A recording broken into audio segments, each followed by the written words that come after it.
su institución, los que se encuentran a esta hora en los exteriores del Banco Central del Ecuador, están gritando y pues como pueden observar a esta hora los manifestantes corren. ¡Uy!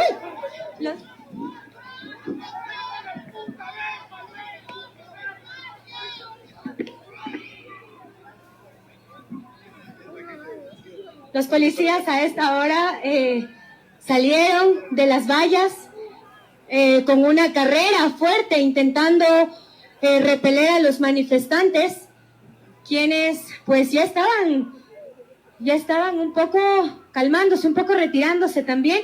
Miren, ustedes pueden observar cómo los policías corren con una especie de pistolas, podría decirse así.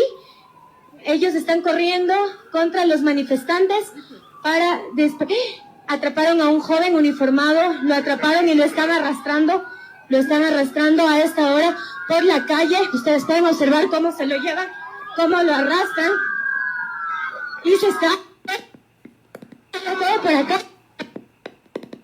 arrastrando y pues se pueden llevando a los manifestantes acá. Ya se torna la protesta bastante peligrosa, bastante violenta, y nosotros queremos que vean cómo ya se está, literalmente como se anunciaba, enfrentando el pueblo contra el pueblo. A esta hora ya se registran graves incidentes entre policías y manifestantes en los exteriores del Banco Central. Ellos están con sus escudos, ellos están con una especie de pistolas, también están con sus motocicletas atacando a las personas que se encuentran acá. No están respetando que la prensa está debidamente identificada también, están empujándolos. Miren cómo los empujan de una manera bastante agresiva, bastante violenta. Son estudiantes, son mujeres que no están haciendo nada, la verdad, estamos viéndolo nosotros, están viéndolo ustedes, y aún así la Policía Nacional sale a atacarlos, a empujarlos con sus motocicletas también, pudiendo generar incidentes graves de los que en un futuro probablemente podrían arrepentirse los uniformados.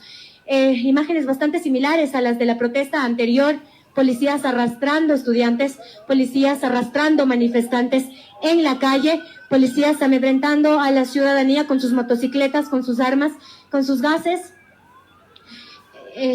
Acá en los exteriores del registro civil, en los exteriores del Banco Central.